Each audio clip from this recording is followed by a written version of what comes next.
नमस्कार दोस्तों, दिन भर की ताज़ा खबरों से वाकिफ होने के लिए जुड़ जाएं हमारे साथ। आज की इस वीडियो के अंत तक दोस्तों जानेंगे हर वो खबर जो देश में चर्चा का विषय बनी हुई है। तो चलिए बिना वक्त ज़ाया किए शुरू करते हैं आज की इस वीडियो को।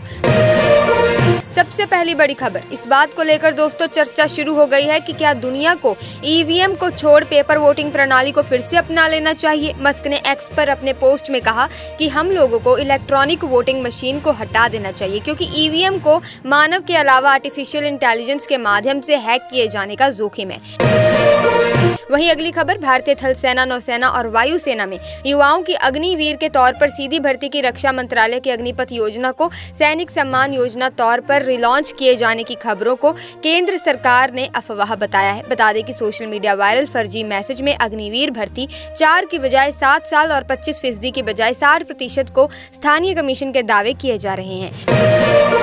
वहीं बता दें कि राज्य सरकार ने पेट्रोल डीजल के दाम में बढ़ोतरी का ऐलान किया है। सरकार ने पेट्रोल 3 रुपए प्रति लीटर बढ़ा दिया है, जबकि डीजल के दाम में 3.02 रुपए का इजाफा किया गया है। ये बढ़ोतरी सेल टैक्स में संशोधन के बाद हुआ है। पेट्रोलियम डीलर्स एसोसिएशन के अनुसार पेट्रोल और डीजल के दाम कर्नाटक में बढ़ाए जा चुके हैं। वहीं मणिपुर में जारी अशांति के मद्देनजर राज्यपाल अनसुईया उइके ने केंद्रीय गृह मंत्री अमित शाह से मुलाकात कर राज्य के सुरक्षा परिदृश्य पर चर्चा की। बैठक का उद्देश्य स्थिति का आकलन करना और शांति के लिए रणनीति तैयार करना था। वहीं सोशल मीडिया प्लेटफॉर्म एक्स ने 2 लाख अकाउंट पर लगाई रोक। एक्स ने आतंक के प्रचार के लिए उपयोग किए जाने वाले 967 अकाउंट्स पर भी कार्रवाई की। एक्स की ओर से जारी मासिक रिपोर्ट में ये जानकारी दी गई। वहीं सऊदी अरब में हीट स्ट्रोक का टॉर्चर, 14 हज यात्रियों की मौत। सऊदी अरब में इस समय तापमान 47 डिग्री के ऊपर पहुंच गया है दोस्तों, जिससे हज यात्रियों की बड़ी मुश्किलों का सामना करना पड़ रहा है। हीट स्ट्रोक के कारण 6 जॉर्डन नागरिकों की मौत की पुष्टि की गई थी। वहीं दोस्तों चंद्रबाबू नायडू लोकसभा अध्यक्ष पद के लिए खड़ा करें उम्मीदवार। राउत ने कहा कि अगर टीडीपी अपने नेता को लोकसभा अध्यक्ष बनाना चाहती है तो ईडी गठबंधन उसका साथ देने को तैयार है। वहीं दोस्तों दुनिया के मोस्ट वैल्यूएबल ब्रांड्स की लिस्ट में भारतीय कंपनियों का जलवा। टीसीएस को मिला है 46वां स्थान, जबकि एयरटेल को 73वां और इन्फोसिस को 74वां स्थान मिला है। इस लिस्ट में एचडीएफसी बैंक 47वें स्थान पर है, जो कि टीएस से ठीक नीचे है। इसमें लगातार तीसरी बार एप्पल टॉप पर रहा है। वहीं गृह मंत्री अमित शाह ने जम्मू कश्मीर के उपराज्यपाल मनोज सिन्हा को जम्मू क्षेत्र में उभरते आतंकवाद को करारा जवाब देने और किसी भी कीमत पर इसे फिर से रोकने का निर्देश दिया। साथ ही अमरनाथ यात्रा के लिए पूर्ण सुरक्षा कवर पर भी जोर दिया। इसी के साथ दोस्तों सरकारी कर्मचारी हो जाए सावधान, अब देर से कार्यालय पहुंचना पड़ेगा भारी। केंद्र सरकार ने दी ये चेतावनी। लगातार दोस्तों ऐसी शिकायतें मिल रही थी कि कई कर्मचारी बायोमेट्रिक उपस्थिति प्रणाली में अपनी उपस्थिति नहीं दर्ज कर रहे। वहीं कुवैत अग्निकांड पर केरल सरकार ने कर दिया बड़ा ऐलान। पीड़ित परिवार को मिलेगा नया घर। यहाँ के चवकक्कड़ के मूल निवासी थॉमस अपने परिवार के बेहतर घर और रहने की स्थिति के सपने को साकार करने के लिए कुछ दिन पहले ही कुवैत पहुंचे थे। वहीं झारखंड के पश्चिम सिंहभूम में सुरक्षा बलों ने 4 नक्सलियों को मार गिराया। वहीं नक्सली महिला नक्सली समेत 2 को गिरफ्तार किया गया। गौरतलब है कि मारे जाने वालों में 10 लाख रुपए का इनामी जोनल कमांडर भी शामिल था। वहीं जल संकट को लेकर केजरीवाल सरकार के खिलाफ 52 स्थानों पर विरोध प्रदर्शन करेगी भाजपा। पानी की समस्या को लेकर सत्ता पक्ष और विपक्ष दोनों एक दूसरे को आरोप लगा रहे हैं। इन विरोध प्रदर्शनों में भाजपा सांसद, विधायक, ऑफिशियल काउंसिलर आदि शामिल होंगे।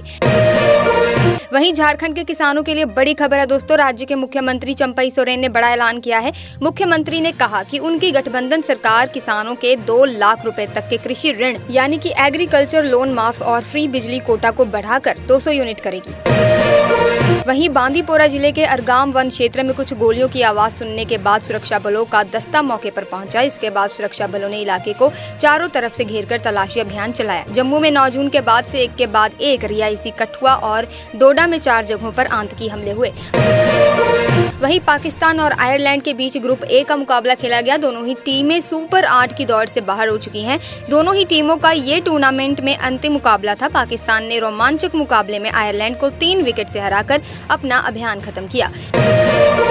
वहीं दक्षिण अमेरिका महाद्वीप में स्थित पेरू देश में भूकंप के तेज झटके महसूस किए गए। German research centre for Jio sciences ने बताया कि रिक्टर स्केल पर भूकंप की तीव्रता 6.0 मापी गई है।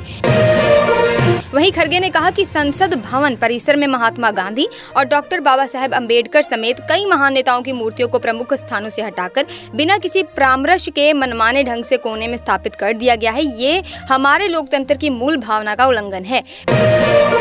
वहीं एसबीआई के चेयरमैन दिनेश कुमार खारा ने कहा कि बैंक एसबीआई जनरल इंश्योरेंस और एसबीआई पेमेंट्स जैसी सब्सिडरी कंपनियों का मौद्रीकरण करने से पहले उनके कारोबार को और बढ़ाएगा। इन सब्सिडीज कंपनियों का परिचालन बढ़ने से मूल्यांकन बढ़ेगा और एसबीआई को बेहतर प्रतिफल भी मिल सकेगा। इसी के साथ पंजाब के किसान एक बार फिर शंभू बॉर्डर पर केंद्र सरकार के खिलाफ धरना देंगे। भारतीय किसान यूनियन व अन्य किसान संगठनों की मीटिंग हुई, जिसमें फैसला लिया गया कि जब तक उनकी मांगे पूरी नहीं हो जाती तब तक धरना प्रदर्शन जारी रहेगा। वहीं झारखंड के सीएम चंपाई सोरेन ने घोषणा की कि 25 से 49 साल की बहनों व माताओं को सरकार विशेष सौगात देगी। युवाओं को 25 लाख के लोन पर 40% सब्सिडी दी जाएगी। सभी घरों में अब 200 यूनिट बिजली मुफ्त दी जाएगी। 40,000 युवाओं को सरकारी नौकरी दी जाएगी। इसी के साथ मनमर्जी से मरीजों को रेफर नहीं कर सकते। रेजिडेंट डॉक्टर कंसल्टेंट से लेनी होगी सलाह। केंद्रीय स्वास्थ्य मंत्रालय ने अस्पतालों के लिए एक विभाग से दूसरे विभाग में रेफर करने से संबंधित दिशा निर्देश पहली बार जारी किए हैं।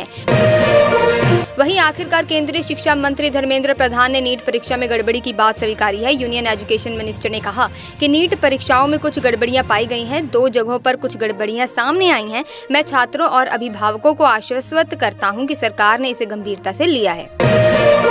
इसी के साथ इंडियन एयरफोर्सेज अमेरिका के अलास्का में हुए युद्ध अभ्यास रेड फ्लैग 2024 में शामिल हुआ। ये एक्सरसाइज अलास्का के इल्सन एयरफोर्स बेस पर आयोजित हुई। इसमें अमेरिका और भारत के अलावा सिंगापुर, ब्रिटेन, नीदरलैंड और जर्मनी की वायुसेनाएं भी थी। इसी के साथ दुश्मन की खैर नहीं, दुर्गम पहाड़ों में भी घुसकर तबाही मचाएगी डीआरडीओ की ये मिसाइल। सेना जल्द ही करेगी दोस्तों इसका इस्तेमाल। थल सेना, वायुसेना को सीमावर्ती क्षेत्रों में तेज गति से चलने वाले ड्रोन, लड़ाकू विमान और हेलीकॉप्टर जैसे हवाई लक्ष्यों से निपटने के लिए बड़ी संख्या में ऐसी मिसाइलों की आवश्यकता है। वहीं जापान में कोरोना के बाद अब एक नई खतरनाक बीमारी सामने आई है। इसमें बैक्टीरिया मरीज के शरीर का मांस खाने लगता है। बीमारी का नाम स्पेक्टोकोकल टॉक्सिक शॉक सिंड्रोम यानी कि STSS है। रिपोर्ट के मुताबिक इस बीमारी में 48 घंटे में मरीज की मौत हो जाती है। वहीं बिहार के सभी विश्वविद्यालयों में इसी स्तर से 4 वर्षीय चॉइस बेस्ड क्रेडिट सिस्टम आधारित स्नातक की पढ़ाई शुरू होगी। हालांकि स्नातक की उपाधि पहले की तरह ही 3 साल अर्थात 6 सेमेस्टर की पढ़ाई पूरी करने पर मिलेगी। 8 सेमेस्टर पूरा करने की बाध्यता नहीं होगी। वहीं असम सचिवालय रविवार को अपने परिसर में 2.5 मेगावाट की सौर ऊर्जा परियोजना के उद्घाटन के साथ भारत में किसी राज्य सरकार का पहला हरित मुख्यालय बन गया। राज्य के मुख्यमंत्री हिम्मत विश्व शर्मा ने ये जानकारी दी। वहीं विश्व के 80 देशों ने युद्ध खत्म होने के लिए यूक्रेन की क्षेत्रीय अखंडता बरकरार रखने की शर्त को मुख्य आधार बनाए जाने के बयान पर हस्ताक्षर किए हैं, लेकिन भारत सहित 12 देशों ने इस शर्त से टकराव की स्थिति बनाने की आशंका जताते हुए बयान पर हस्ताक्षर करने से इनकार कर दिया।